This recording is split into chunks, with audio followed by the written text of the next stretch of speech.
Iran से America Israel के युद्ध का आखिरी अंजाम क्या होगा शायद कोई नहीं जानता है, लेकिन इस युद्ध में दो चीजें साफ नजर आ रही है। पहले, ईरान का जो सत्ता तंत्र चलाने वाले तमाम बड़े चेहरे थे, एक के बाद एक मारे गए। आयतुल्लाह अली खामेनी से लेकर लारिजानी की हत्या के बाद क्या ईरान उसी अंदाज में खड़ा रह पाएगा? और दूसरा, ईरान को घायल करने के बावजूद दूसरी तरफ अगर आप देखिए तो राष्ट्रपति डोनाल्ड ट्रंप की मनमर्जी भी नहीं चल रही। ना तो ईरान के तेवर कमजोर पड़ रहे हैं और ना नेटो समेत दुनिया के देश ट्रंप का साथ देने को तैयार दिख रहे हैं। जो ट्रंप टैरिफ जैसे हथकंडों से दुनिया के कई युद्ध रुकवाने का दावा करते रहे हैं, वो क्या ईरान के खिलाफ अमेरिका के इस सीधे युद्ध में अब तक खाली हाथ है? और ऐसे में क्या ईरान को हराना ट्रंप के लिए नाक की लड़ाई बन गई है और मुश्किल भी है? इसी पर आज हल्ला बोल करेंगे। मध्य पूर्व में युद्ध बढ़ेगा या थमेगा? ईरान ने 4000 किलोमीटर दूर तक दागी मिसाइल दिएगो गार्सिया पर अमेरिकी बेस को बनाया निशाना। कम नहीं हो रही है ईरान की मिसाइल पावर। क्या ईरान युद्ध में घाटे से ट्रंप है परेशान? No, I'm not putting troops anywhere. Pentagon ने व्हाइट हाउस से मांगे $200 अरब। ईरान ने पैदा कर दी ट्रंप नाटो में दरार। नाटो देशों पर जमकर भड़के Trump. I think NATO's gone down a long way because they haven't. I mean, they should be helping with the Strait. They get. क्या ईरान पर हमला कर फंस गए हैं ट्रंप? आइए चर्चा की शुरुआत करते हैं और सबसे पहले संगीत रागी जी, आप ही से कमेंट में लेना चाहती हूं। अगर अमेरिका इस वक्त ये सोच रहा है कि वो पूरी, क्योंकि आपने आयतुल्लाह अली खामेनी से लेकर लगभग 55 हेड्स उनके मार दिए, इंटेलिजेंस चीफ से लेकर अब लारिजानी, जो कि नंबर 2 सबसे ज्यादा भरोसा खामेनी जिस पर करते थे, सबको मार दिया। लेकिन ट्रंप की मनमर्जी तो अभी भी नहीं चल रही। ईरान अभी भी अटैक कर रहा है, खाड़ी के देशों पर कर रहा है। क्या ये बहुत बड़ा संकट नहीं है? क्या अमेरिका भी फंस नहीं गया है इस युद्ध में?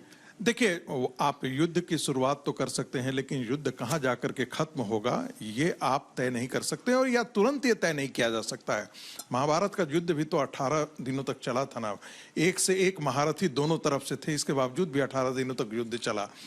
अभी हम लोगों के पास रिपोर्ट ये नहीं आ रही है कि ईरान के अंदर कितनी बर्बादियां हुई है, लेकिन इसमें तो कोई दो राय नहीं हो सकती है कि जहां पर 16,000 बॉम्बिंग किए गए हों अमेरिका और इजराइल की तरफ से, उसके एयर डिफेंस सिस्टम को बर्बाद कर दिया गया हो, उसके डिफेंस बेस को खत्म कर दिया गया हो, 100 से ज्यादा जिसके जहाज खत्म कर दिए गए हों, वहां पर लोग नहीं मारे गए होंगे और लोग की बर्बादी और लोगों की हत्याएं नहीं हुई होगी, लोग मरे नहीं होंगे, इंफ्रास्ट्रक्चर बर्बाद नहीं हो रहा है। ईरान तबाह हुआ है, कितना तबाह हुआ है तो ये कैसे कर रहा है? लेकिन अगर तबाह हो चुका है तो हमले कैसे कर रहा है? देखिए, स्ट्रेट ऑफ हॉर्मुज में कैसे जहाजों को रोक रहा है? एक मिनट देखिए, स्ट्रेट ऑफ हॉर्मुज के स्ट्रेटेजिक पोजीशन को यदि हम समझ लें तो ये बात समझ में आ जाती है। कैसे कर रहा है अभी पे आइए ना। देखिए, होता क्या है कि लास्ट में एसिमेट्रिक वॉर जिसके बारे में जिक्र किया गया था, ये कौन लोग लड़ता है? गुरिल्ला युद्ध। आपने देखा होगा ना कि अफगानिस्तान के अंदर जो है वो अमेरिका 20 साल तक लड़ा, बर्बाद कर दिया, लेकिन फिर भी गुरिल्ला युद्ध तो वहां पर चलता रहा ना। ईरान के अंदर अभी ईरान के पास मिसाइलें हैं, रॉकेट्स हैं, पूरी तरीके से खत्म नहीं हो सकता, लेकिन इसकी तो कोई गारंटी नहीं है कि 2 सप्ताह बाद ये खत्म नहीं होगा और स्ट्रेट ऑफ हॉर्मुज जो है वो साफ नहीं किया जा पाएगा। माइक अगर टेक्नोलॉजी से, अगर इकोनॉमी से, अगर कैपिटल से, अगर ताकत से अगर युद्ध जीता जाता तो हमारे ख्याल से अब तक अमेरिका पहले दिन जीत जाता। लेकिन युद्ध में जो सबसे महत्वपूर्ण बात होती है वो स्ट्रेटजी एंड टैक्टिक्स। जब ईरान को इस बात का पूरा अंदाजा है कि वो अमेरिका को इजराइल के कंबाइंड युद्ध को मैच नहीं कर सकता, उसने थिएटर ऑफ वॉर को बड़ा कर दिया। उसने कहा कि मिडिल ईस्ट के अंदर जहां कहीं भी इनके बेसेस हम उन पर अटैक करेंगे, क्योंकि उसके पास इंटरकॉन्टिनेंटल बैलिस्टिक मिसाइल नहीं है जो 3000 किलोमीटर दूर जाके अमेरिका के अंदर फायर करे। जब आज सुबह का उदाहरण देख लीजिए, जब इजराइल ने साउथ पार्ट्स पे हमला किया तो उसने 6 ठिकानों पे हमला किए। कौन से हैं? कतर में मसीद पेट्रोलियम, मसीद होल्डिंग कंपनी, रास लफान, साउथ अरेबिया में उसने 2 और यूएई में 1, तो 6 जगह पर अटैक कर दिया। अब उसके बाद जो सवाल इस वक्त मिडिल ईस्ट के कंट्रीज के पास यहाँ गया है कि अगर अमेरिका, जिसने शर्त पे वहां पे अपना मिलिट्री बेस बनाया था, जब वो हमको प्रोटेक्ट नहीं कर सकता है तो उसके यहां रहने की जरूरत क्या है? ये जो सवाल खड़ा हुआ, और साथ साथ जिस मिडिल ईस्ट के अंदर पोस्ट ऑयल इकोनॉमी क्रिएट करने की कोशिश की जा रही थी, वो पोस्ट ऑयल इकोनॉमी भी अब लोग कहेंगे यार यहां तो हर दूसरे दिन बम फटते हैं, तो हम यहां इन्वेस्टमेंट क्यों करें? तो दुनिया के तमाम बड़े इन्वेस्टर पैसा नहीं लगाएंगे।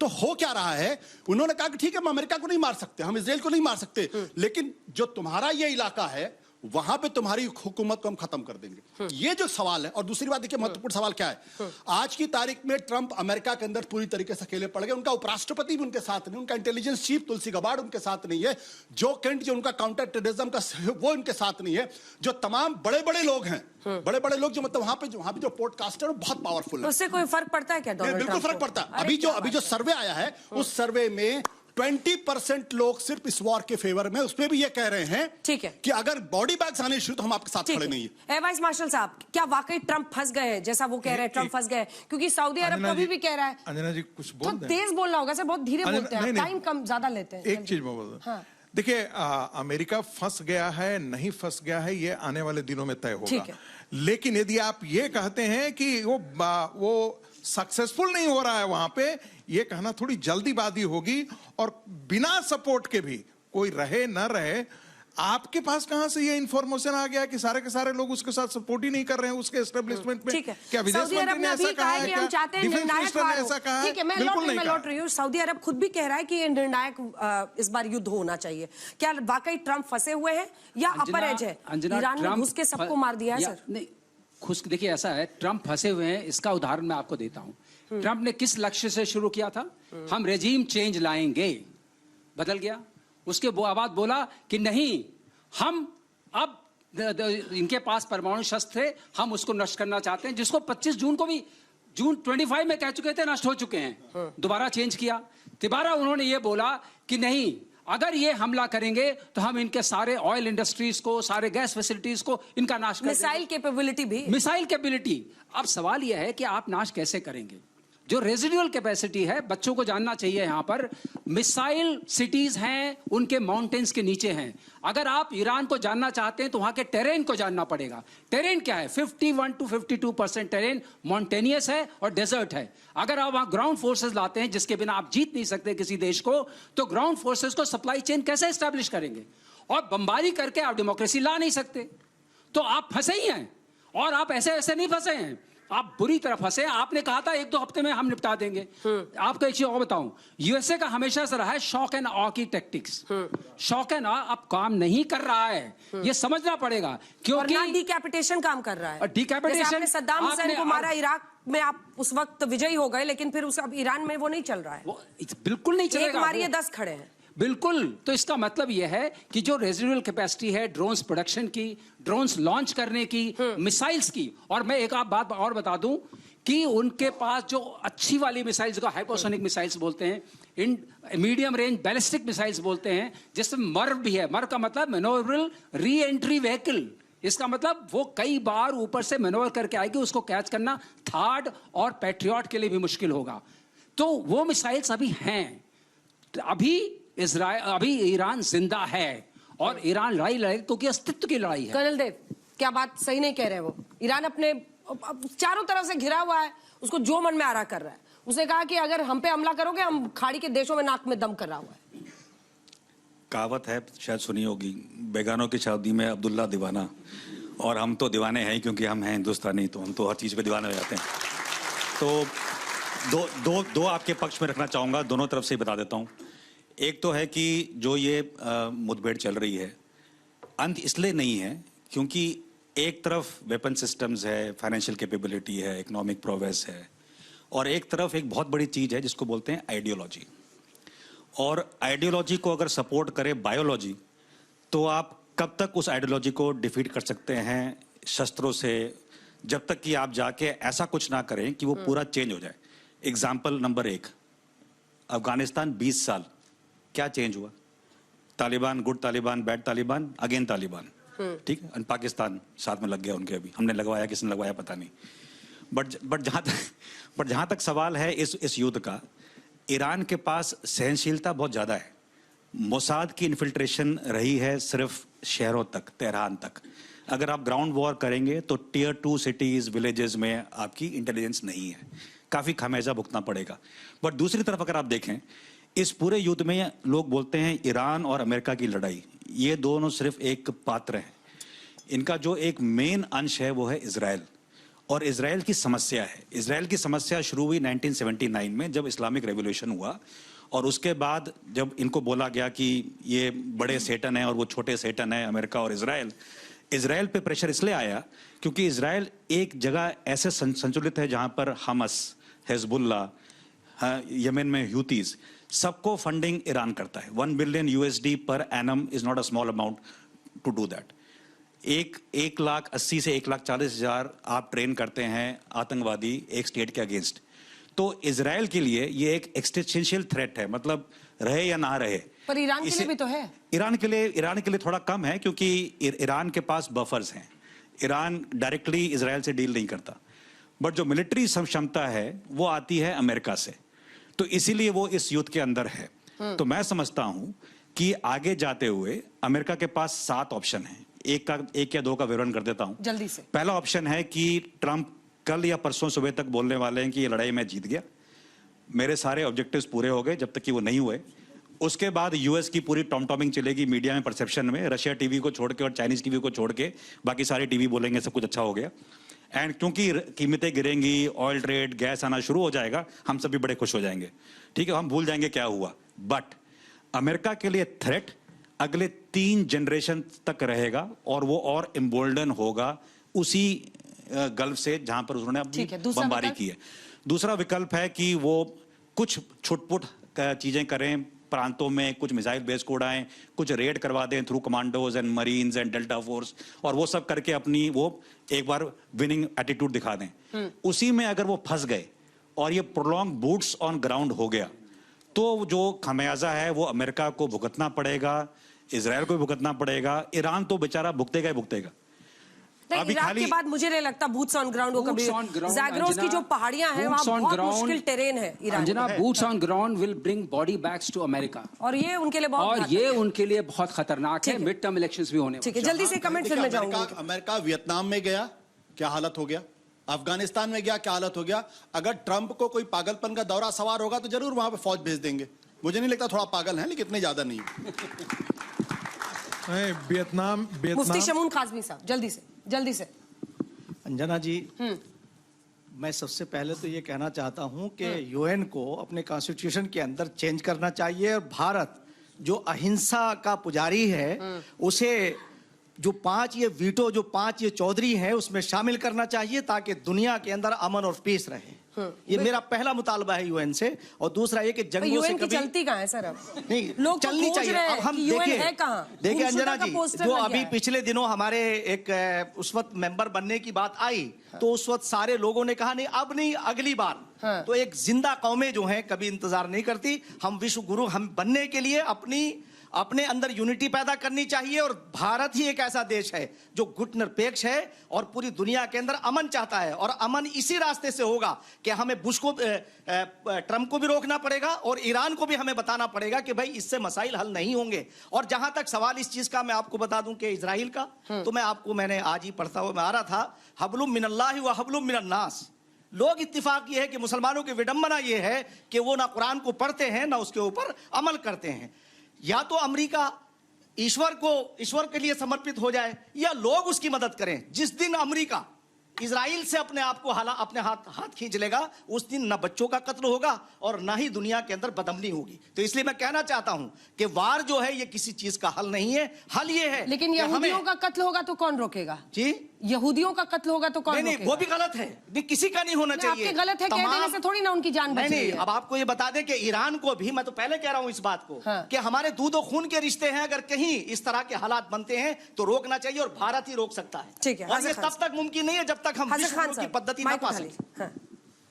अंजना जी, बात यह है कि जंग कोई समाधान नहीं है हर चीज का। ट्रम्प ने जो अभी जंग की है, उससे पहले उनकी वार्ता चल रही थी, और इससे पहले 12 दिन का जो युद्ध हुआ था इन्होंने तब भी रुकवाया था। मानवता का कत्ल हो रहा है, चाहे ईरान में हो, फिलिस्तीन में हो या इसराइल में हो। अब इस ट्रम्प को ये जिम्मेदारी बनती है कि अगर वो दुनिया की सुपर पावर है, यूएनओ की तो इस दुनिया में, हिंदुस्तान में, दुनिया में चल ही नहीं रही। यूएनओ तो खत्म सामानो, वो दादागिरी कर रहे हैं। वो तेल के ऊपर कब्जा करने के लिए ईरान के ऊपर उन्होंने वार किया है, और जैसे इराक में किया था वैसे ही उन्होंने यहाँ किया है। हर किसी का कत्ल कर देना, किसी की जान लेना मानवता के हिस्से में नहीं है। अल्लाह ताला फसादियों को पसंद नहीं करता, चाहे फसाद करने वाले ईरानी हो, इसराइली हो या अमेरिकन हो। दुनिया में शांति होगी। दुनिया इस वक्त दुनिया के सारे मुल्क परेशान हैं, सारे लोग परेशान हैं। हमारा मुल्क भी परेशान है इस जंग की वजह से, क्योंकि जंग होती है तो पूरी दुनिया को नुकसान होता है। और अभी एक काउंटर क्वेश्चन है, ये तो हो गई ज्ञान की बात, ये हम सब जानते हैं, लेकिन जो देश आतंकी प्रॉक्सीज बनाते हैं उनका क्या इलाज है? क्योंकि इजराइल की नजर से आप देखिएगा तो ईरान उनके लिए सबसे बड़ा दुश्मन देश है, और Iran axis of resistance 3H के साथ हमास, हिजबुल्लाह, हुती के साथ बनाता है। ऐसे देशों का क्या उपाय है? वहां पर ये ज्ञान नहीं चलता ना, ये प्रॉब्लम है। हमास हो, हुती हो या ईरान अगर बना रहा है तो इसराइल के खिलाफ, इसराइल क्योंकि फलस्तीन में बमबारी कर रहा है, 188 बच्चे पहले दिन ट्रम्प ने मार दिए स्कूल में गिरा के। ये मानवता का कत्ल है, चाहे वो इसराइल करे या ईरान करे या फलस्तीन करे या कोई भी करे, मानवता का कत्ल नहीं होना चाहिए। बात यही कहेंगे हम, ये कहेंगे ट्रम्प जी के खिलाफ पूरा अमेरिका है, वहां के जर्नलिस्ट खिलाफ, उनके ऑफिसर खिलाफ MP इस्तीफा दे रहे हैं। क्यों दे रहे हैं? कि मानवता के कत्ल के खिलाफ हर आदमी को उसका विरोध करना चाहिए अगर उसके अंदर इंसानियत है। कातिल कोई भी हो, कातिल छुपके कर दे, ऐलानिया कर दे, पोस्टमार्टम गिरे में जाएगा। और ट्रम्प ने दुनिया के लोगों का कत्ल करा है तो ट्रम्प भी मौत के घाट उतरेंगे। जवाब दीजिए फिर बच्चों के सवाल। देखिए, तालिबान तो पूरी मानवता का ही पक्षधर है, जिसको यहाँ के भारत के लोग ये बड़ा प्रशंसा करते हैं, भारत के मुसलमान। तालिबान जब सरकार आ गई थी तो बड़े लोग यहाँ पर उछल के सफीकुर रहमान की सरकार ने, मैंने बीच में नहीं टोका था अंजना जी, आपकी सरकार थोड़ा सा बोलने दीजिए। इजराइल के अस्तित्व को कौन नकारता है? ईरान कहता है कि इजराइल को अस्तित्व में होना ही नहीं चाहिए, एक यहूदी नेशन एग्जिस्ट ही नहीं करना चाहिए। वो उनकी नजर में काफिर की परिभाषा में हम आते हैं। ऐसे इजराइल को अपने बचाव में उन ताकतों को नष्ट करना चाहिए नहीं जो हिजबुल्लाह खड़ा करता हो, जिसकी फंडिंग करता हो, जो हमास पैदा करता हो। हमास की लड़ाई क्या है? हम तुम्हारे साथ नहीं रह सकते, 2 नेशन हमको चाहिए। क्यों चाहिए तुमको? तुम मुसलमान हो इसलिए नहीं चाहिए, तुमको इसी देश के अंदर रहना चाहिए। खामनेई साहब खुद लिखते हैं कि इजराइल को दुनिया से मिटा देंगे, उनका पोस्ट है। देखिए अंजना, ये बहुत बड़ी बड़ी बातें की जा रही हैं। हमास को क्रिएट किसने किया? नेतन्याहू ने क्रिएट किया। क्यों क्रिएट किया? क्योंकि उनको PLO को काउंटर करना था। ये भी इतिहास का तथ्य, इसको भूलो मत आप। तो फंडिंग कौन कर रहा है? ईरान नहीं कर रहा है फंडिंग। हमास को किसने क्रिएट किया? मैं सुन, एक फंडिंग कर रहा है कि नहीं? ईरान फंडिंग कर रहा है कि नहीं? हिजबुल्लाह को फंडिंग कर रहा है कि नहीं? मैंने आपको बीच में नहीं टोका। हिजबुल्लाह को फंडिंग, अरे आपने टोका नहीं, इसीलिए तो टोक रहा हूं। हिजबुल्लाह को फंडिंग कर रहा है या नहीं कर रहा है? सुन लीजिए, हमास को फंडिंग कर रहा है या नहीं कर रहा है? अलकायदा को किसने ट्रेन किया? किसने ट्रेन किया? अमेरिकन ने खड़ा किया अलकायदा को, और अंत में अलकायदा का निशाना शिकार कौन बना? अमेरिका बना। हमास को किसने खड़ा किया? नेतन्याहू ने खड़ा किया। अंत में निशाना कौन बना? नेतन्याहू बने और इजराइल बना। अब महत्वपूर्ण सवाल इसमें क्या है? महत्वपूर्ण सवाल इस बात को लेकर ये कि जो 7 अक्टूबर को हुआ वो बहुत ही निंदनीय है, उसकी दुनिया में हर जगह होनी चाहिए। लेकिन जो आपने 71,076 लोगों का कत्ल किया, जिसमें 40 से 45 हजार मासूम बच्चे और औरतें थी, क्या वो जस्टिफाइड है? अगर ये जस्टिफाइड तो मुझे कुछ नहीं कहना, मुझे कुछ नहीं कहना। और एक चीज और, ईरान आज से नहीं, ईरान की लड़ाई इजराइल से नहीं है, ईरान की लड़ाई अमेरिका से है। देखिए, 91 में बिटा देंगे। खामनेई साहब का पोस्ट है, खामनेई साहब का पोस्ट है, इजराइल को दुनिया से मिटा देंगे। नहीं, अंजना जी यही नहीं, अंजना जी साथ में ये भी जोड़ा उन्होंने ये भी जोड़ा कि दुनिया के मुसलमान यदि एकजुट हो जाएं तो कश्मीर में भारत का ऑक्यूपेशन खत्म हो जाएगा और यहूदी नेशन जैसा नेशन जो है वो एग्जिस्ट नहीं करेगा। यही खामनेई का स्टेटमेंट है ना, खामनेई का ये स्टेटमेंट है ना। ये बात मैं क्यों कह रहा हूं? मैं इसलिए कह रहा हूं कि जब 1917 में जब ब्रिटेन ने बेल्फार डिक्लेरेशन किया, उस फलस्तीन के अंदर जहां पे अरब्स रहते थे, आपने जबरदस्ती इजराइलियों को जाके वहां भेजा, और उसके बाद उसको वहां इजराइल बनने के पहले जिस तरीके से आपने गांव के गांव उड़ाए, गांव के गांव वहां आप लोग जिंदा इजरायलियों को मार दें। नहीं ये व्हाट इज योर पॉइंट? कौन कर रहा? ये कौन कर रहा? जिन लोगों ने इजराइल बनाया। तो मैं एक बात कहना चाहता हूं, मैं इस हमाम में सब नंगे हैं। अरे भाई ये कहिए कि इजराइल तो पाकिस्तान का एग्जिस्टेंस नहीं होना चाहिए था, भारत का बंटवारा ही नहीं होना चाहिए था। ईरान की बात बता दूं, भारत का बंटवारा ही नहीं होना चाहिए, भी तो ब्रिटेन ने हम पर थोपा था। ब्रिटेन ने ये तक क्यों कहा जा रहा है भाई इस बात को लेके कि जिस तरीके से हिंदुस्तान के पोस्ट पे कुछ नहीं कह रहे। मैं कह रहा हूं, जिस तरीके से हिंदुस्तान एक सिविलाइजेशनल स्टेट है, वैसे ईरान भी एक सिविलाइजेशनल नहीं, यही गलती है, बिल्कुल नहीं। सिविलाइजेशनल स्टेट नहीं पता, इस्लामिक सिविलाइजेशनल स्टेट। मैं क्या करूं आपके लिए, आपको नहीं मालूम है? It is not a civilisational रिश्ते करीब 2000 साल पुराने रिश्ते हैं। लोगों को हमारे यहाँ फारसी जो आई थी, जो कोर्ट की लैंग्वेज थी फारसी, के बाद कहां से आई थी? सिविलाइजेशन और इस्लाम के पहले का सिविलाइजेशन है, दोनों में बहुत बड़ा अंतर है। तो ये जो प्रश्न खड़ा हो रहा है, खामनेई साहब जब लिखते हैं कि हम इजराइल को दुनिया से मिटा देंगे, इस पर कुछ तो बोलिए। अभी आप सुन लीजिए फिर। अभी इजराइल में अमेरिका के जो गवर्नर, जो एम्बेसडर हैं, उन्होंने क्या कहा? इजराइल को नील से लेके यूफ्रेटिस तक सबको अरब को हटा देना चाहिए। जस्टिफाइड है? अरे खामनेई साहब की बात करें, उस पर आइए ना। मैं कह रहा हूं, अरे सुनिए तो मेरी बात। सिविलाइजेशनल स्टेट के हेड ऐसा लिख रहे हैं, तो अगर खामनेई ने लिखा है, उनका जो डिफेंस मिनिस्टर, जो क्या नाम उसका, कार्ड्स, वो क्या कहता? मतलब एक तरफा बात तो नहीं हो सकती ना। डिफेंस मिनिस्टर कहता कि पूरा अरब को हटा दो, यहां से फेंक दो। उनका जो अमेरिका का जो एम्बेसडर है, अभी एक हफ्ते पहले उसका बयान आया, नील से लेकर यूफ्रेटिस तक जो है वहां पे पूरी तरीके से हटाइए सबको। तो इस्लामिक आइडियोलॉजी क्या बोलता है कि पूरी दुनिया को इस्लामाइज करो? जाइनिज्म सही है के अंदर लेकर कहता है कि एक उम्मा के अंदर ला करके खड़ा कर दे, ये सब ठीक है क्या?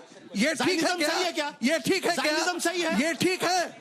ये ठीक है कि पूरी दुनिया काफिर है? मेरा सवाल तो सुन लीजिए सर। मेरा सवाल ये है कि अमेरिका जैसा बड़ा और पावरफुल देश रूल्स बनाता भी है और तोड़ता भी है यूएन में। ठीक है सर, मेरा ये सवाल है कि जैसे वो ईरान जो है गल्फ रीजन के ऑयल इंफ्रास्ट्रक्चर को टारगेट कर रहा है, तो इससे क्या पूरे वर्ल्ड के अंदर एनर्जी क्राइसिस आ सकती है? बिल्कुल सही। सर मेरा सवाल अपोजिशन से है कि अपोजिशन क्यों टारगेट कर रही है, जब इंडिया न्यूट्रलिटी फॉलो कर रहा है। कोल्ड वॉर से इंडिया हमेशा न्यूट्रल रहा है, इंडिया हमेशा से उसने न्यूट्रल का साथ दिया और इंडिया की फॉरेन पॉलिसी काफ़ी अच्छी है। मेरे को ये समझ नहीं आ रहा कि खामेन अगर मरते हैं तो इंडिया में प्रोटेस्ट होता है, कश्मीर में प्रोटेस्ट होता है, यूपी में प्रोटेस्ट होता है, तो आप लोग इसको धर्म के नाम पे क्यों हाजिक साहब इसका जवाब दो। देखिए अंजनी, बात ये है, बेटी बिटिया कह रही है कि हिंदुस्तान में मानवता का कहीं भी विरोध हो रहा है, पूरी दुनिया में हो रहा है। अरे तो बांग्लादेश में हिंदू मारे जा रहे थे, तो कहीं नहीं मुसलमान आकर के सड़क पर आ गया था? हमारे मुल्क के संबंध ईरान से, हमारे मुल्क से पाकिस्तान के खिलाफ ईरान हमारे साथ था, हिंदुस्तान के साथ। और आज हमारे देश के बांग्लादेश में हिंदू मारा जा रहा था, एक भी मुसलमान सड़क पर नहीं उतरा था, एक भी नहीं उतरा था। हम देश के मानवता जिस मुल्क से हमारी मुसलमानों का जिस मुल्क ने हमारी हिमायत की हो, हम उस मुल्क के खिलाफ चले जाएंगे। बांग्लादेश में हिंदुओं को काटो, लेकिन यहाँ मस्जिदों से आवाजें नहीं उठेगी कि वहाँ पर जाओ। कोई संबंध नहीं, उनके लिए हम काफिरों का कत्ल हो रहा है, बस इनकी यही मानसिकता है। ईरान से हिमायत करी और आप ईरान का विरोध कर रहे हो, क्यों कर रहे हो? तेल से 40 से 60% तेल और गैस जो है वो टेररिस्ट रेजिम है, इसलिए हम उसका विरोध करते हैं। सवाल को डाइवर्ट मत कीजिए हाजिक भाई, उसका वो धर्म का कार्ड खेलने पर सवाल था। धर्म का कार्ड खेलने पर, मानवता के खिलाफ है, चाहे हिंदुस्तान में हो रहा है, अमेरिका में हो रहा है, अरब में हो रहा है, मिडिल ईस्ट के देशों पर हमला कर रहा है, राष्ट्रपति मना कर रहा है, जापान का राष्ट्रपति मना कर रहा है, जापान का प्रधानमंत्री मना कर रहा है। तो मेरा क्वेश्चन है कि अगर जो ट्रम्प है वो अपनी ईगो पे नहीं ले रहा है, तो जो उसके अलाइज जो मतलब यूरोप का हो गया या फिर मैक्सिको या फिर स्पेन, उनके जो प्रेसिडेंट वगैरह हैं, उनके पीएम हैं, तो उन्होंने मतलब साथ देने से क्यों मना किया? उनके जो अलाइज हैं, अगर ये जनरेशन बहुत पसंद है ये जो ट्रम्प कर रहा है ना, ये इनकी समझ में, ये जो ट्रम्प बोल रहा है, ये जो ट्रम्प अगर सही है तो ये अच्छा है। बैठिए। मुझे लगता है कि एक बार वाइस मार्शल इसका जवाब दे कि देखिए क्या ट्रम्प साहब इस वजह से भी नहीं फंसे हैं कि उन्होंने स्ट्रेट ऑफ हॉर्मुज में चाहा कि चाहे जापान हो, नेटो के देश हो, वो सब आए मदद करें, बट उन्होंने इनकार कर दिया। जर्मनी ने तो बिल्कुल साफ इनकार कर दिया। जो बच्चों का सवाल है बिल्कुल सही है कि ट्रम्प जो कर रहे हैं उसका कोई साथ नहीं दे पा रहा है, क्योंकि ट्रम्प ने अपनी ही डोमेस्टिक ऑडियंस को साथ नहीं लिया, अपनी कांग्रेस को साथ नहीं लिया, नाटो कंट्रीज साथ में नहीं है। हम लोग ये कहने की कोशिश कर रहे हैं कि सारे जो ये युद्ध हो रहा है उसमें भारत कहां पर है। हमारे कम्युनिकेशन चैनल सारे कॉन्फ्लिक्टिंग जो कंट्रीज हैं उनसे खुले हुए हैं। उसका फायदा ये है कि अगर कल को किसी चीज की जरूरत पड़ती, कोई भी युद्ध से खत्म नहीं होगा। और जहां तक सवाल है रेजिडुअल कैपेसिटी की, वो ईरान के पास बची रहेगी। मैं आपको बताता हूं अपने अनुभव से। हाँ, और कर्नल देव, ये तो साफ है ना, अगर बाकी देशों को भी इस युद्ध में एक पर्पस दिखता तो वो भी साथ जाते। बिल्कुल सही। लेकिन एक तो जब अमेरिकन ही कह रहे हैं भाई डायरेक्ट थ्रेट नहीं था अमेरिकन के लिए, एक क्या नेतन्याहू की लड़ाई लड़ रहे हैं? एक पर्पस है, क्योंकि हमारा जो तेल वहां से आता है, जो ईरान से नहीं आता बाय द वे, उतना सारा वो कतर से आता है, बाकी जगह से आता है, तो वो जो है वो तेल हमारा रुक रहा है 20%। उसके लिए हमें अल्टरनेटिव्स ढूंढ रहे हैं, लेकिन उसमें टाइम लगेगा।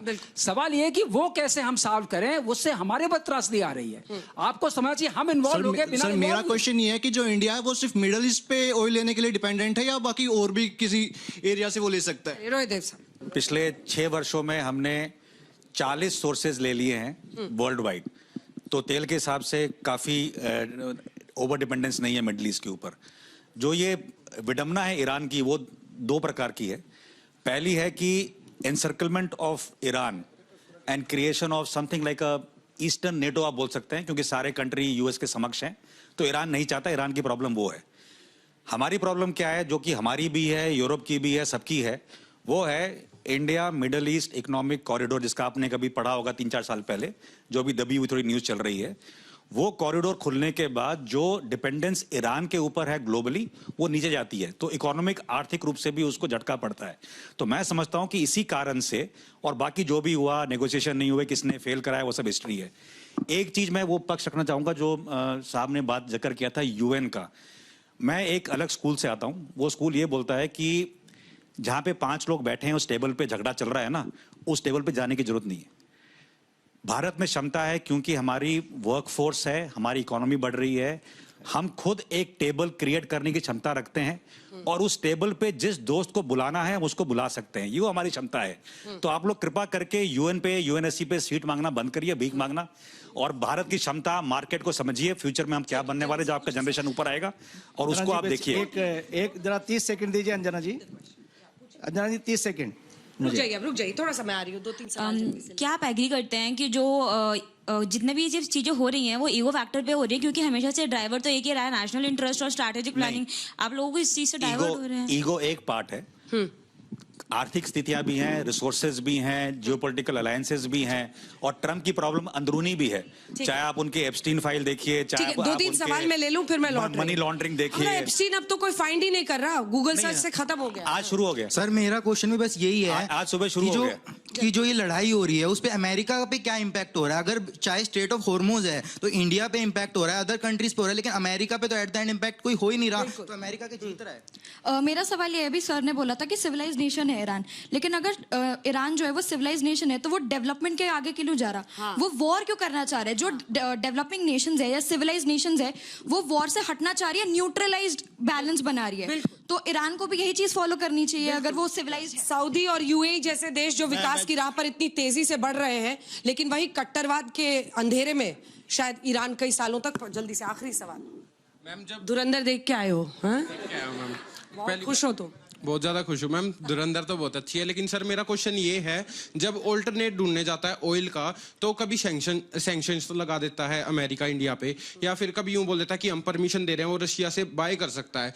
तो अगर ईरान को अपने अंडर ले लेता है अमेरिका, तो वो एक किस्म से कंट्रोल भी तो कर सकता है फ्यूचर में इंडिया को, जैसे स्ट्रेट ऑफ ईरान में अमेरिका का वर्चस्व होना और स्ट्रेट ऑफ हॉर्मूज के, वो भारत के हित में है या नहीं है? इसी पर मिस्टर आगे जल्दी से, इसके बाद हाजिर खान साहब। देखिए, ईरान को अमेरिका कंट्रोल करे ये बिल्कुल भी भारत के हित में नहीं है, लेकिन ईरान में यदि अमेरिका जीत जाता है इस युद्ध को तो ईरान उसके कंट्रोल में आ जाएगा, ये मानना बेमानी होगी।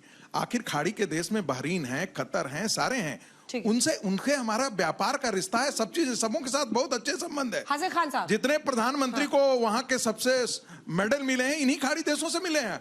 जो विकास की बात हो रही थी, लेकिन सबसे महत्वपूर्ण बात है कि ईरान एक टेररिस्ट रेजिम है जो टेररिस्टों को पालता पोसता बड़ा करते रहा है, क्या ऐसे रिजीम को आप डेमोक्रेटिक रिजीम के सामने खड़ा कर सकते हैं? बिल्कुल नहीं। सभ्य समाज में उनकी जगह होनी चाहिए? बिल्कुल नहीं। और सर काज़मी साहब, मैं ये भी चाह रही थी कि जो बच्ची ने विकास वाला क्वेश्चन पूछा, क्योंकि अगर आप देखिए सऊदी हो, यूएई हो, ये सब बहुत आगे गए। देखिए, मैं रागी जी को ये बताना चाहता हूँ कि दुनिया में ये बहरीन हो, जितने गल्फ हैं, इनका इस्लाम की जो आइडियोलॉजी है, जो मोहम्मद साहब की, उससे कोई मेल नहीं खाता है। और मैं ये बात कह सकता हूँ कि जो कुरान या सनातन धर्म में संसार का पहला जो ग्रंथ वेद है और अंतिम जो वाणी है कुरान है, और दोनों का मूल एक है। एको ब्रह्म द्वितीय नास्ते, नेह ना नास्ते किंचन, वादो ला शरीक, वन गॉड विदाउट सेकंड, अव्वल अल्लाह नूर उपाय, कुदरत के सब बंदे एक ही नूर से सब जग उपजे, कौन भले कौन मंदे। भारत के बारे में फिर वकालत करना चाहूँगा कि हमारी जो हमारी नीति है, जो हमारी विदेश नीति है, मैं एक बात ये आपके मौके पे कहना चाहूँगा, जो लोग बहुत सारे मुद्दों पर आपके यहाँ बहस होती है, रागी जी भी उस पर थोड़ा वो करते हैं, जैसे यूसीसी है। यूसीसी का कोई ताल्लुक, कहाँ ले जा रहे हैं सर? मैं आपको जहाँ कहना चाह रहा हूँ, एक बात, एक शब्द कहना चाह रहा हूँ। हमारे उत्तराखंड के अंदर यूसीसी आया, हमारे मुख्यमंत्री जी लेकर के आए, तो मैंने इसलिए समर्थन किया कि यूसीसी का टकराव किसी मजहब से नहीं है, बल्कि मैं आज आपके बीच में कहना चाहता हूँ कि इस्लाम अमन का पक्षधर है, मगर इस्लाम के ऊपर इन्हीं कंट्रीज का कोई अमल नहीं है। वो जो उनके खिलाफ होता है, जो शहंशाहियत है, और डेमोक्रेसी और शहंशाहियत में बड़ा फर्क है। तो मैं तो आखिर में कहना चाहूंगा कि तो अगर कहीं दुनिया अमल कर रहा है जी, कौन सा कंट्री कोई सी भी नहीं कर रही है। आपकी जितनी गल्फ की जो अरब के सिर्फ उत्तराखंड में ये बचाने के लिए सब कुछ है। अगर वो अमन पसंद होते तो ऐसा बिल्कुल ना होता। आशुतोष, आज भी आपको बताएं, अभी उस बच्ची ने सवाल पूछा कि सिविलाइजेशनल कंट्री, मैंने सिविलाइजेशनल शब्द का इस्तेमाल किया, बेटा सिविलाइज नहीं, मैंने कहा सिविलाइजेशनल कंट्री है। ईरान पे किसने हमला किया? ईरान पे तो अमेरिका और इजराइल ने हमला किया ना, ईरान ने तो हमला नहीं किया, है ना? एक मैं जब अरे भाई आप मेरे ऊपर हमला करोगे तो मैं अब चुप, या तो मैं मर जाऊं, है ना? तो ये जो कहने वाली, एक मिनट, ये नहीं, थोड़ा सा एक क्वेश्चन, संगीत जी ईरान के पर्शियन सिविलाइजेशन को किसने बर्बाद किया? ऐसी खुमैनी रेजिम ने बर्बाद किया। ईरान का जो ओरिजिनल सिविलाइजेशन था उसको बर्बाद क्यों किया? इसी इस्लाम के नाम पर इन टेररिस्ट ऑर्गेनाइजेशन और टेररिस्ट रेजिम ने बर्बाद किया है, इसलिए उसको सिविलाइजेशन से मत जोड़िए। देखिए, एक मिनट, जो बात संगीत रागी कह रहे हैं ना, मैं उनकी काफी बात से सहमत हूं। आज दिक्कत कहां पे? जब दुनिया में धर्म के आधार पर राजनीति होती, चाहे हिंदुस्तान में हो, चाहे इजराइल में हो, चाहे ईरान में हो, वो विनाश की तरफ जाती है। और वही विनाश आज वहां हो रहा। आज जो ट्रंप है, ये जिस धर्म के आधार पर विनाश नहीं होता है, पंथ के आधार पर विनाश होता है। जब मैंने सही बात कही तो आपको दिक्कत होगी, पैदा होगी। धर्म तो हर के लिए धर्म आधारित राजनीति करेंगे, सुबह से शाम तक मुसलमान और हिंदू करेंगे तो यही होता है। मुसलमान हिंदू करेंगे सुबह शाम तक, यही होगा। युद्ध विनाश होगा उसमें। आप एक सेंटेंस बिना मुसलमान के नहीं बोल सकते, एक सेंटेंस नहीं बोल सकते। तो मजहब और धर्म के बीच अंतर आपको बताया। यदि आपके भेजा में नहीं सूझता तो हम क्या करें? भारत पंथ निरपेक्ष है, धर्म निरपेक्ष नहीं है। और धर्म हिंदी में कहते हैं, दोनों एक ही बात है। भाई संविधान का हिंदी संस्करण पढ़ो। रागी जी, भारत का संविधान पंथ निरपेक्ष है, धर्म निरपेक्ष नहीं है। संविधान को पढ़ो। अरे इतना ही संघ के एक मिनट, आशुतोष जी, आप लड़ने में संगीत रागी जी से खुद ही मान गए कि ईरान एक कट्टर देश है। तुम सुन लीजिए ना, खुद ही मान गया। संघ के लोग इतना पढ़े लिखे होते तो ये स्थिति नहीं होती। मैं जो कहना चाह रहा हूं कि जब धर्म के आधार पर राजनीति, ईरान की प्रॉब्लम क्या है? क्योंकि वो धर्म के आधार पर राजनीति कर रहा। इजराइल की प्रॉब्लम क्या है? गांधी जी ने जब 1948 में जब इजराइल बना तो गांधी जी ने कहा कि धर्म के आधार पर एक देश बना हुआ है, हम इसको सपोर्ट नहीं कर सकते। भारत ने 2 साल लिया उसका। पाकिस्तान धर्म के आधार पर बना है, इसलिए पाकिस्तान का हाल बुरा है। आज जो अमेरिका के अंदर मजहब के आधार पर बना है, अमेरिका के अंदर अपने आप को संगीत आप प्लीज करो अपने आप इस तरीके से मजहब के आधार पर बना है, धर्म के आधार पर नहीं। इसलिए हिंदुस्तान में जो मजहब फॉलोअर पैदा करता है, धर्म फॉलोअर पैदा नहीं करता है। ये अंतर है। धर्म अपने आप ये करता है, सारी सृष्टि का वो पालन करता है। मजहब कट्टरता पैदा करता है, धर्म कट्टरता पैदा नहीं करता। धर्म की डेफिनेशन लोग बता रहे हैं, नहीं है। आपको धर्म की इतनी समझ होती तो आप हिंदुस्तान के अंदर कट्टरता नहीं पैदा करते भाई। हम कट्टरता, अगर आपको धर्म की इतनी समझ होती तो संघ के लोग इस देश के अंदर इस तरीके से कट्टरता नहीं फैलाते। कट्टरतावाद है, उसके खिलाफ लोगों की बिल्कुल नहीं। मार्शल साहब, ये जो ईगो पे बात की कि ईगो की लड़ाई बना दिया अब इन देशों के, सबके लिए, भाई ईरान के लिए भी है। आयतुल्लाह खamenei को वहां मतलब घुसकर मार दिया, उसके साथ 55 हेड्स मर गए, लारीजानी मारे गए।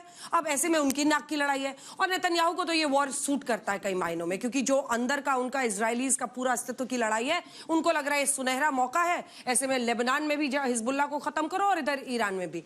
ट्रंप के लिए भी उनकी नाक की लड़ाई है। भाई कैसे कह दें अचानक कि भाई अब तो हम खत्म कर रहे हैं। एक बच्चे ने सवाल 8 देशों का सीज फायर कराने का दावा करते हैं, फिर 9वां युद्ध खुद ही छेड़ दिया साहब ने। देखिए ऐसा है, एक बहुत अच्छा सवाल पूछा था कि ईगो क्या मैटर करता है। तो हमेशा जो राजा होता है उसका चरित्र मैटर करता है। हर राजा अपने अलग तरीके का होता है, उसके अपने अलग एक सोच होती है, उससे चलता है। यहाँ ईगो मैटर करती है, इसमें कोई शक नहीं है। जब आप ये कहते हैं कि मैं नोबेल पीस प्राइज का हकदार हो गया, जब आप ये कहते हैं कि हमेशा डरा डरा के आप चाहते हैं कि लोग आपको फॉलो करें। आज भी जो उनका पोस्ट आया है उसमें उन्होंने कहा है कि जो अभी इन्होंने फैलाया है, ईरान ने जो अटैक किया है गल्फ का जीसीसी कंट्रीज पर, अगर वो रुका नहीं, जबकि उन्होंने माना अब अपने को अलग कर लिया है कि ये इजराइल ने खुद किया बिना मुझसे पूछे हुए, तो हम इतना भयानक युद्ध करेंगे कि ईरान उसको झेल नहीं पाएगा। यहाँ भी ईगो है, तो ईगो तो है ही है, इसमें कोई शक नहीं है। और ईगो मैटर करती है, वो हर जगह होती है। लेकिन सवाल ये कि युद्ध किस तरफ जा रहा है, युद्ध को कैसे रोका जाए। तो किसने किसके नाक में दम किया, थोड़ा बता दीजिए। हम लोगों को समझ नाक में इस वक्त हमारे दम ज्यादा हुआ है। क्योंकि हमारे नाक में इसलिए दम हुआ है कि हमने तो लड़ाई छेड़ी भी नहीं, हम उसमें सम्मिलित भी नहीं है, हमारा कुछ लेना देना नहीं, लेकिन हमारा सामान वहां से आता है, हमारे गैस वहां से आती है, हमारे घर के चूल्हे वहां से जलते हैं। हम परेशानी में आ गए। अब इसमें हम अपने लंबा खींचेगा उतना लंबा नुकसान होगा। तो हम चाहते हैं जितनी जल्दी खत्म हो जाए। हमारा अब इसमें स्वार्थ है, निहित स्वार्थ है। लेकिन अब एज ए देश एक चीज कहना चाहूंगा, as a country we need to unite, we need to fight this adversity. It is not caused by the government of the day. It is the adversity which is caused by some other powers, some other egos, not our ego. तो हमें ये समझना पड़ेगा as a country. Ashutosh जी बताइए। लेकिन उससे पहले एक बार हमारी दिक्कत क्यों है? हमारी दिक्कत इसलिए है क्योंकि हमारा जो ऑयल का इंपोर्ट था वो 83% से बढ़ के 88.4% हो गया। हमारी प्रॉब्लम ये है कि हमारा जो 2014 में जो गैस का जो इंपोर्ट था वो 47% था, जो बढ़ के 62% हो गया। खान साहब, अगर लेकिन अब स्थिति ऐसी आ गई है इस युद्ध में, आत्मनिर्भर होती तो दिक्कत नहीं पैदा होती कि रमजान के महीने में प्लीज रमजान के महीने में दीजिए उनको समझ में आ रही है कि पहले 10 करोड़ कनेक्शन था, अब 33 करोड़ कनेक्शन हो गया। ये तो सक्सेस हो गया ना। आपने क्यों नहीं इंप्रूव किया? अरे सक्सेस है ये मोदी सरकार की, इसको तो स्वीकार करो। प्रोडक्शन क्यों नहीं इंप्रूव किया? मोदी सरकार का सक्सेस है और निकम्मापन मनमोहन सिंह की थी, इसको तो स्वीकार करो। गैस का प्रोडक्शन क्यों नहीं बढ़ाया? खान साहब, आज ऐसी स्थिति आ गई है, अमेरिका के अंदर $300 बिलियन का इंडिया क्यों नहीं कर रहा? सांस ले लीजिए, मैं आ रही हूँ। हाजिर खान साहब, आज स्थिति ऐसी आ गई है कि रमजान के महीने में मुस्लिम देश एक दूसरे पर हमला कर रहे हैं, यही स्थिति है ना। तो फिर मतलब जो आप कहते हैं कि हमारा मजहब सिखाता है एक साथ रहना, हमारा मजहब ये सिखाता है, शांति क्यों नहीं सिखाता? रमजान के महीने में अब स्थिति ऐसी है कि सऊदी अरब कह रहा है, बताइए ना, लोग ठीक से रोजा इफ्तार रख पा रहे हैं, लोगों की हत्याएं हो रही हैं, और उधर सऊदी अरब कह रहा है कि अगर बंद नहीं किया तो हम भी अब इस युद्ध में कूदेंगे। ईरान की तरफ से पेशेशकियान माफी भी मांगे, लारीजानी आ गए कि नहीं भाई हम तो करेंगे हमला। तो ये कुछ तो रास्ता खोजना होगा ना, मतलब इन देशों को भी दुश्मन बना लिया। अंजना जी, आप नहीं पूरी दुनिया देख रही है। मैं ये पूछता हूँ कि ईरान में 1,70,000 हिंदू रहते हैं और इसराइल में 20,000 रहते हैं। ईरान में 12 मंदिर हैं, इसराइल में एक भी मंदिर नहीं है। ईरान वाले गाय खाते नहीं है, इसराइल वाले हर टेबल पे गाय होती है। ये किसकी हिमायत कर रहे हैं? ये इन्हें क्या मालूम है ये देश के लिए क्या करना चाहिए? मेरे सवाल का जवाब नहीं दिया। आप यहाँ इंडिया मत पहुंचिए। अगला जवाब, अल्लाह ताला कुरान में कह रहे हैं कि फसाद करने वालों को अल्लाह पसंद नहीं करते, चाहे वो ईरानी फसाद करे। मैंने पूछना चाहता हूँ, अफगानिस्तान पे अटैक कर रहा है। जंग जो शुरू किसने की? हो गया है? जंग किसने शुरू की? अमेरिका ने शुरू करी या ईरान ने की? अगर हमारे देश के प्रधानमंत्री को कोई मार देगा तो हमारे देश का बच्चा उस मुल्क के खिलाफ हो जाएगा। क्यों नहीं होगा? नारेबाजी थोड़ी करनी है, यहाँ पे सवाल का जवाब देना है। पाकिस्तान अफगानिस्तान का युद्ध किसने शुरू किया? देखिए, दो मुल्क होते हैं, उनमें अगर पॉलिसी नहीं तय होती तो जंग होती है। नहीं, पाकिस्तान अफगानिस्तान का युद्ध किसने शुरू किया? वो भी अमेरिका, ट्रंप आए। 3 बातें की जनरल साहब ने कि 1 नंबर उस पे मिसाइल है, नंबर 2 उसका कहीं और चलेगा परमाणु, और यही सर वापस आइए पे दादागिरी नहीं दिखा रहे। अमेरिका कमजोर पे दादागिरी दिखाता है, ईरान उनको सॉफ्ट कॉर्नर लग रहा है, इसलिए उसे पीटना चाहते हैं। फिर अब पूछूं, थर्ड टेक 3 है मेरा सवाल का। ट्रंप को आप दोष दे सकते हैं ईरान और खाड़ी देशों के बीच में युद्ध करवाने के लिए। पाकिस्तान अफगानिस्तान का युद्ध कौन करा रहा है? देखिए, दो मुल्कों, पाकिस्तान भी एक मुल्क है और अफगानिस्तान भी एक मुल्क है। कल तक हम अफगानिस्तान को ये तो जनरल नॉलेज में सबको पता है। क्यों फिर आप आ गए इंडिया पे? फिर इंडिया पे आ गए। पाकिस्तान में उनका युद्ध कौन करा रहा है? अफगानिस्तान में था, पाकिस्तान उनकी मदद कर रहा है। नहीं, तालिबान अल्लाह की कृपा बरसा रहा है या पाकिस्तान अफगानिस्तान का बहुत से किसकी रुस्तगारी है? आज उनकी, कल हमारी बारी है। बारी आएगी, उसको जाना पड़ेगा। जिसकी मौत की बारी आ रही है उसके ऊपर एटम भी चलेगा और उनके ऊपर एटम गिरेंगे। अभी आरएसएस कह रही है कि आरएसएस के खिलाफ अमेरिका कह रहा है कि आरएसएस के खिलाफ कार्रवाई होगी। अरे अमेरिका बोलते रहे यार, खिलाफ उससे कार्रवाई कोई फर्क होगी। नहीं पड़ता अमेरिका है। कह रहा है तो हम विरोध करेंगे। अमेरिका का बोलने का कोई फर्क नहीं पड़ता। आशुतोष जी, बैन लगने वाला भाई, आप जान नहीं पाओगे अमेरिका। 1 मिनट देंगे। हाँ, Today is 9.5 million metric tons. Part 1. The other two. Sir Hindi में बोलिए। हाँ, जो बाकी एक्सटेंशन होना है उसमें 2 लोकेशन है। उस 2 लोकेशन में एक जगह पर जमीन को खरीदा जा चुका है और उसके टेंडर फ्लोट किए जा चुके हैं। जहां तक ओवरऑल सवाल है, जहां तक ओवरऑल सवाल है, 74 days फॉर सिविल यूज और 120 दिन भारत की सेना के लिए रिजर्व इस कंट्री में है। तो आप कृपा करके गुमराह मत करिए कि ये रिजर्व कम हो गया, ज्यादा हो गया। जब ये लड़ाई शुरू हुई कर्नल साहब, आप मुझे बोलने देंगे नहीं? यूज किया गया, वो 70% में भी है, तो कोई प्रॉब्लम नहीं है। 1 मिनट, आप साइकिल चलाइए, 1 मिनट प्लीज। साइकिल चलाइए। नहीं कर्नल साहब please, you can not be out of context. आप बोल चुके, drive a cycle but you can't tell an truth. आप बोल चुके, आप बोल चुके, नो आप बोल चुके, आप बोल चुके, फाइट योर पॉलिटिक्स। नो, आप बोल चुके कि नहीं बोल चुके? पॉलिटिक्स नहीं, ऐसे नहीं कॉस्ट ऑफ चलेगा। आप बोल चुके नहीं? आप मुझे देखिए, अभी आपने शुरू में क्या कहा, हमारे पास एलपीजी की स्टोरेज नहीं, अगर आप बुलेटिन इसको निकाल के देख लीजिएगा। आपने ये कहा, मैंने उसको कंटेस्ट किया। मैंने कहा कि 1991 में जब खाड़ी का युद्ध शुरू हुआ तो 1998 में अटल बिहारी वाजपेयी ने 3 कैबिनेट बनाने की बात की, विशाखापट्टनम, पडरो एंड मैंगलोर। उसको कमीशन करके विशाखापट्टनम में 60,000 मीट्रिक टन हमें स्टोरेज कर सकते हैं, सिर्फ 22 दिन का हमारे पास है। लेकिन जो चंडीखोल का बना और बाकी का आज तक आपने कमीशन नहीं किया। मैं एक लाइन सिर्फ जोड़ दे रहा हूं। आधी बातें करते हैं आप लोग। के अंदर राकैंड एक कंपनी थी जो गैस को ढूंढ रही थी, रोका किसने? कांग्रेस पार्टी ने। समझ रहे कि नहीं? मैं उसी की तरफ समस्या निकल का हल निकल जाएगा। सभी का बहुत बहुत धन्यवाद हमारे साथ इस बहस में जुड़ने के लिए। बहुत धन्यवाद। देश